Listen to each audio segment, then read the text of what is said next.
Hi guys, it's Dr. Mohammad Usman and I am back with another video on the topic of ways to prevent sexual harassment at workplace. Previously, I have talked about the types of harassers and the causes of harassment at workplace.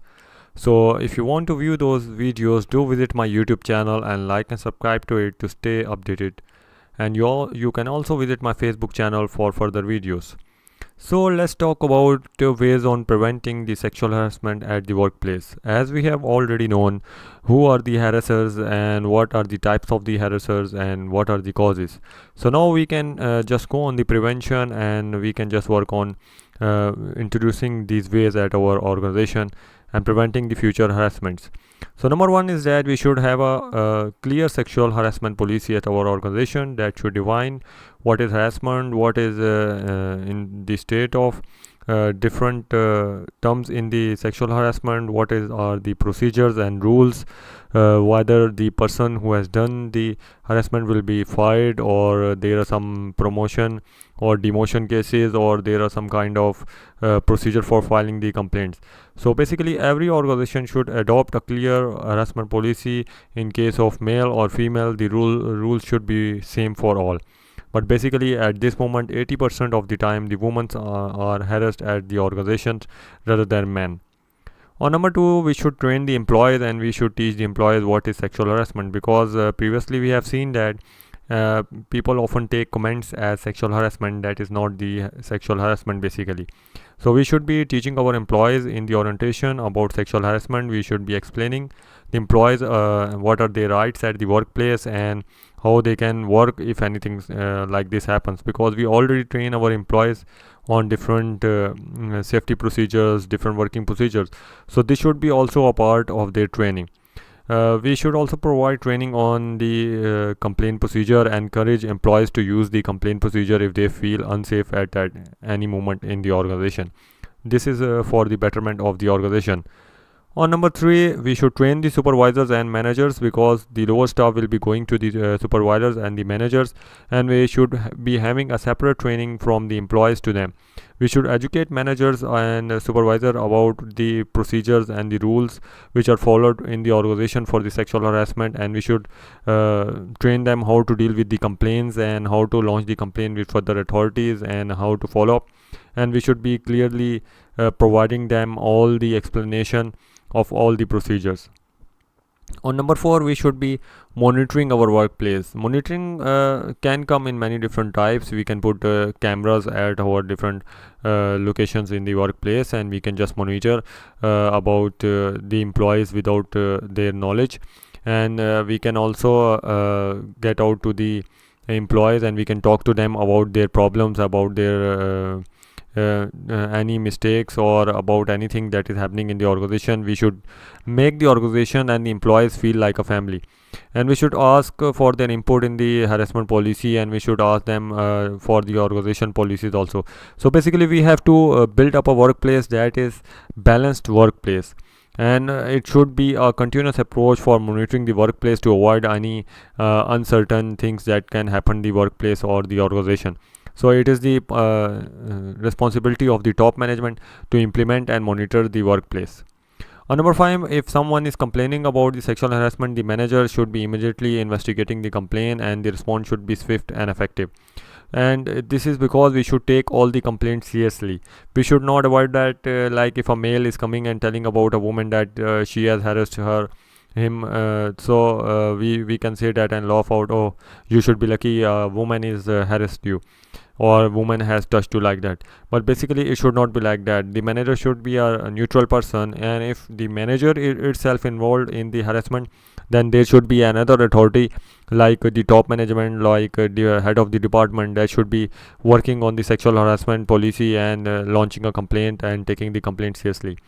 So these are some ways. Other than, I would suggest that women should train themselves on different karates. They should have some kind of pepper spray with them, and they should use in a harassment case, but it should be effectively used in the harassment case only, not just for fun and just making any argument is just throughout.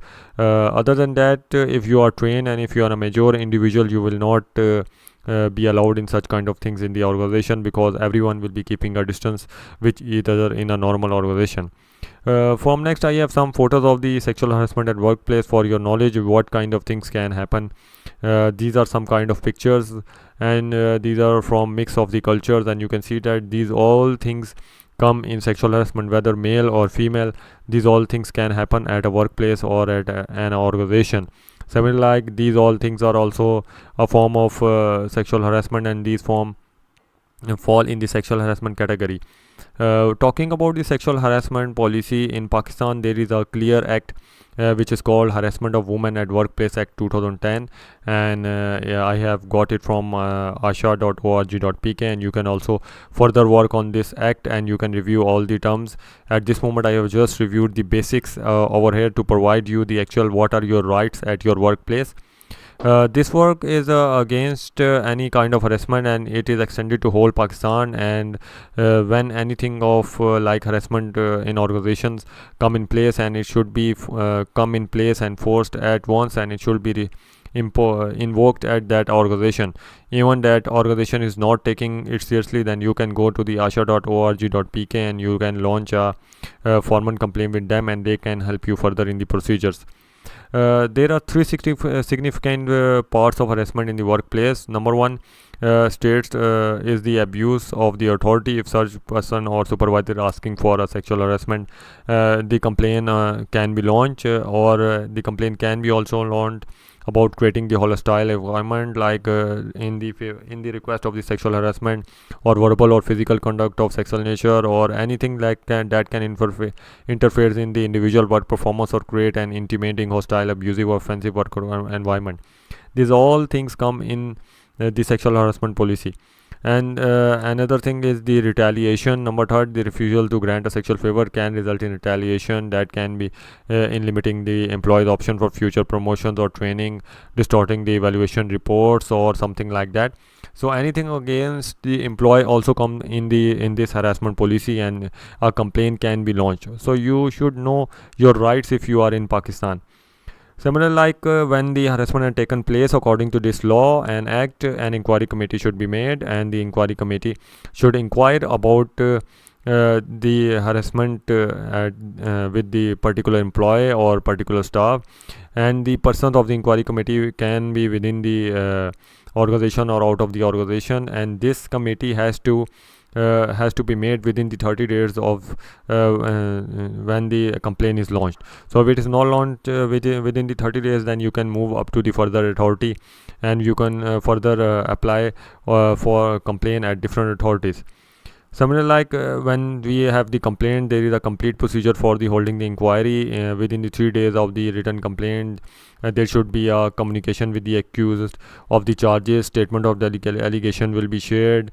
There should be a written defense submitted, and all the reasonable causes of things should be provided to the committee. So basically there are many further things that can be provided, and that can be done during the inquiry. We can ask the employees, and there can be a cross examination. It is just like a court like thing, but it is not that much of the law. It is on the organization premises, and it can also work for handling the complaints at the lower level before moving to the actual law level. There are some penalties associated with the sexual harassment, and you should be knowing them. It can be censure, and it can be withholding for a specific period, promotion or increment. These are the minor penalties. It is for stoppage for specific period, and time scale. It is recovery or compensation. It can be anything by the organization, but if the organization is using this law, then this law can be implemented. Furthermore, major penalties are the reduction to a lower post or time scale. It can be a compulsory retirement, removal for service, dismissal for service, or it can be a mix of fine with the major penalty. So there are many different options for the organization to use this act and policy in their working environment, and they can extend according to the nature of the job and the nature of the service. So I hope so you have got the understanding of preventing the ways of sexual harassment, and furthermore you have also understood the law which is in place in Pakistan. So this video was up to here. If you like my video, do visit my YouTube channel and like and subscribe to it, and you can also get training certificate from my video channel. So what you are waiting for? Go today to my YouTube channel and like and subscribe to it. Thank you.